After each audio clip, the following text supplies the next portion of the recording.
पर्यावरण शिक्षा में आज हम भूमि प्रदूषण यानी लैंड या सोइल पोल्यूशन के बारे में जानेंगे। मृदा पर्यावरण का महत्वपूर्ण अजैविक तत्व है। यह मानवीय संस्कृति के विकास का आधार है एवं जीव जंतुओं के खाद्य सामग्री, वनस्पतियाँ एवं प्राकृतिक स्रोतों का प्रमुख एवं महत्वपूर्ण संसाधन है। भूपृष्ठ की ऊपरी सतह को ढकने वाले ढीले ढाले पदार्थ को मृदा कहते हैं। ऐसे ही हिलगार्ड ने भी बताया कि मृदा भूपटल का वह क्षारित पदार्थ है जिसमें अनेक कार्बनिक एवं अकार्बनिक पदार्थों का मिश्रण होता है तथा वह पौधों को उगाने में आवश्यक भोजन पदार्थ प्रदान करता है। यानी मृदा मात्र सेलों, पर्यावरण, जीवों और समय की आपसी क्रियाओं का परिणाम है। तो अब हम मृदा प्रदूषण का अर्थ जानने की क्या है।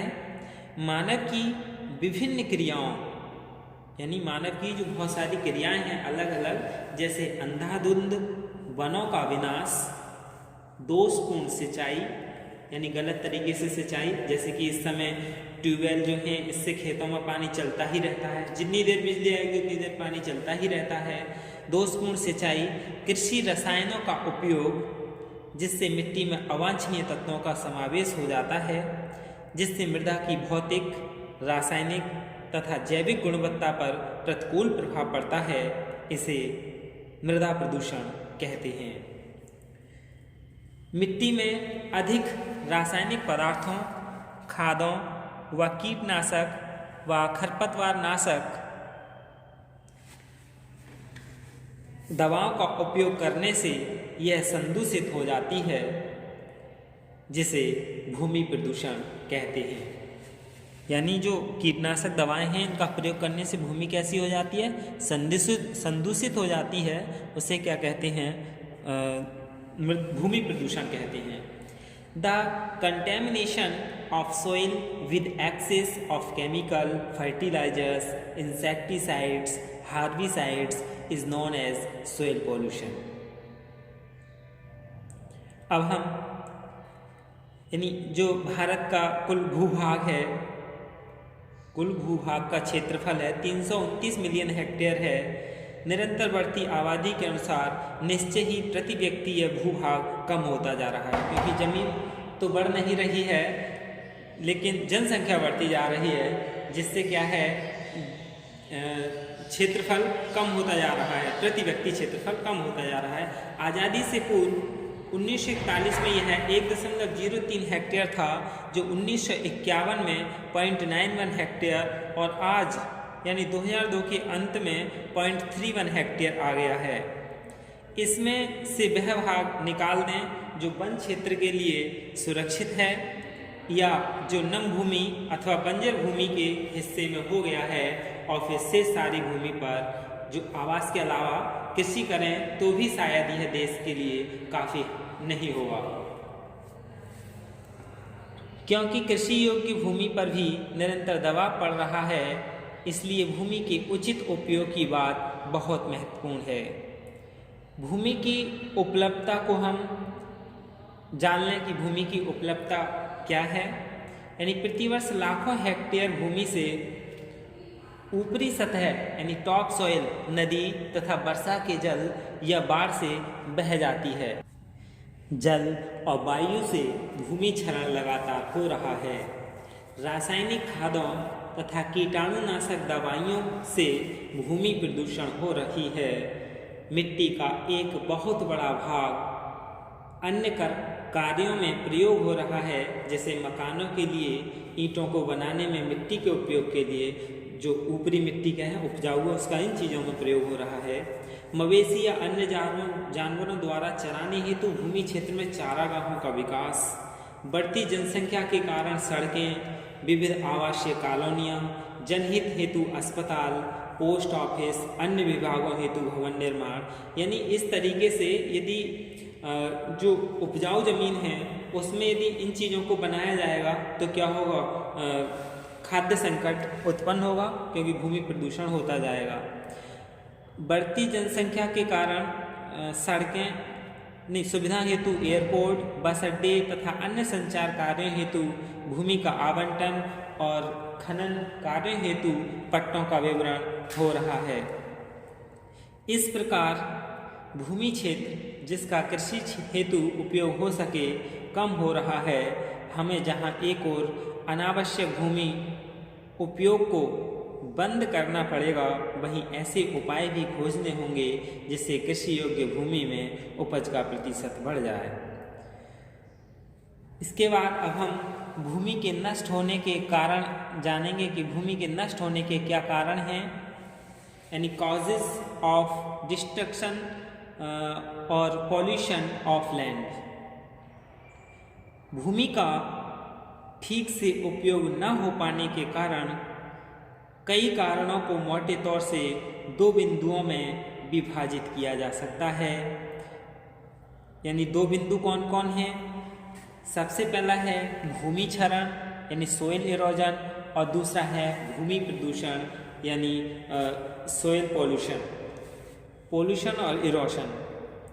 तो सबसे पहले हम इस वीडियो में हम भूमि क्षरण ही जानेंगे और अगले में हम भूमि प्रदूषण के बारे में जानेंगे। भूमि क्षरण यानी ये 2 प्रकार से है। जो भूमि क्षरण है कि एक ऐसा अभिशाप है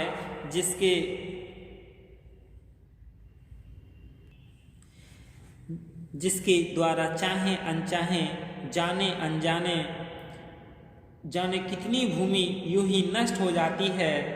पिछले 100 से 200 वर्षों की अवधि में बनी मिट्टी की ऊपरी सतह कुछ ही दिनों में तेज वर्षा या आंधी और तूफान से बह जाती है अथवा उड़ जाती है। मिट्टी नष्ट तो बहुत कम समय में ही हो जाती है, जबकि उसके बनने में बहुत समय लगता है। अतः मिट्टी की रक्षा करना बहुत आवश्यक और महत्वपूर्ण है। यह भूमि क्षरण जल और हवा दोनों से होता है। यानी जो भूमि क्षरण है वो जल और हवा दोनों से होता है। तो हम दोनों के बारे में जान लें कि किस किस तरीके से होता है। सबसे पहले हम जल द्वारा भूमि क्षरण यानी सॉइल इरोजन बाय वाटर के द्वारा जान लें। जहाँ वनस्पति क्षेत्र विरल तथा अपर्याप्त होता है और जहाँ आसपास की भी सघन पेड़ नहीं होते, वहाँ की भूमि की मिट्टी की सतह धीमे धीमे क्षय होती जाती है और उसका आभास भी नहीं हो पाता। वर्षा की बूंदों से भूमि की मिट्टी पर कटाव होता है और वर्षा जल के बहने के साथ ही मिट्टी भी बह जाती है। यदि तेज वर्षा होती है तो यह कटाव और भूमि क्षय और शीघ्र तथा अधिक होता है। इससे बचाव के कई उपाय हो सकते हैं, जैसे भूमि की जुताई, पानी की निकास व्यवस्था की लंबवत करने से मिट्टी का कटाव और भूमि क्षरण कम हो जाता है।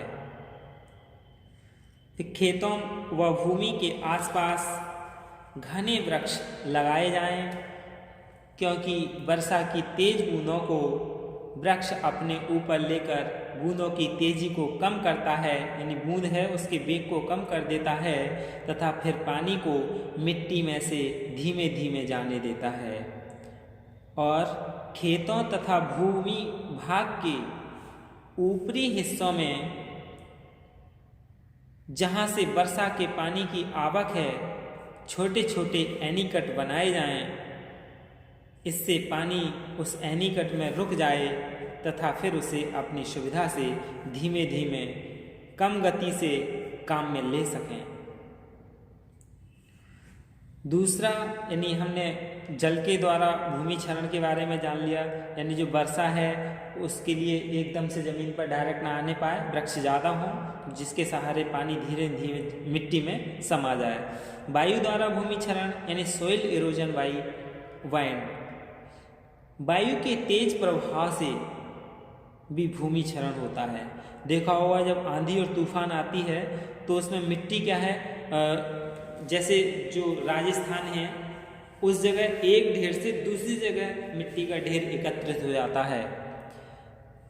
वायु अपने साथ मिट्टी के छोटे छोटे कणों को भूमि से उठाकर बहुत दूर ले जाती है तथा वहाँ से पुनः वायु वेग के साथ यह मिट्टी कण एक तूफान के रूप में बहुत दूर उड़ जाते हैं और पिछले भूमि भाग को यूं ही छोड़ जाते हैं। इसके बचाव के लिए भी कई तरीके सुझाए गए हैं, जैसे वायु की दिशा के विपरीत खेतों की रक्षा करना, यानी जिस तरफ वायु की दिशा है उसके विपरीत खेतों की क्या है, रक्षा करना, तथा वायु की नमता बनाए रखना, यानी जो वायु है उसके लिए नम बनाए रखना। जहाँ रेतीली या रेगिस्तानी क्षेत्र है वहाँ पानी के तालाब हो तो वहाँ क्या होगा, वायु अपने आप नम हो जाएगी, उससे भीग कर जाएगी, जिससे मिट्टी क्या है सहज ही उड़ने ना पाए। इसलिए यह उचित है कि दोनों ही प्रकार के भूमि क्षरण के कारणों से मिट्टी के क्षय को रोकने के लिए दो उपाय अपनाने होंगे। कौन से हैं? सबसे पहला है पानी के बहाव या वायु के प्रवाह, यानी पानी का बहाव और वायु के बहाव या प्रवाह के विरुद्ध रक्षा पेटियां यानी शेल्टर बेल्ट की व्यवस्था करना होगा। और दूसरा उपाय है खेतों के आसपास सघन वृक्षावली लगाना, यानी जो खेत हैं उनके आसपास जब घने वृक्ष लगे होंगे तो मिट्टी का कटाव कम होगा, आंधी या तूफान भी आएगी, वायु का प्रवाह तेज होगा, तब भी क्या है वह मिट्टी के कण को एक जगह से दूसरी जगह नहीं ले जाने पाएंगे। यानी वृक्षों से भूमि का प्रदूषण काफ़ी हद तक कम होता है। इसके बाद हम भूमि प्रदूषण के बारे में जानेंगे। इतना ही है, धन्यवाद।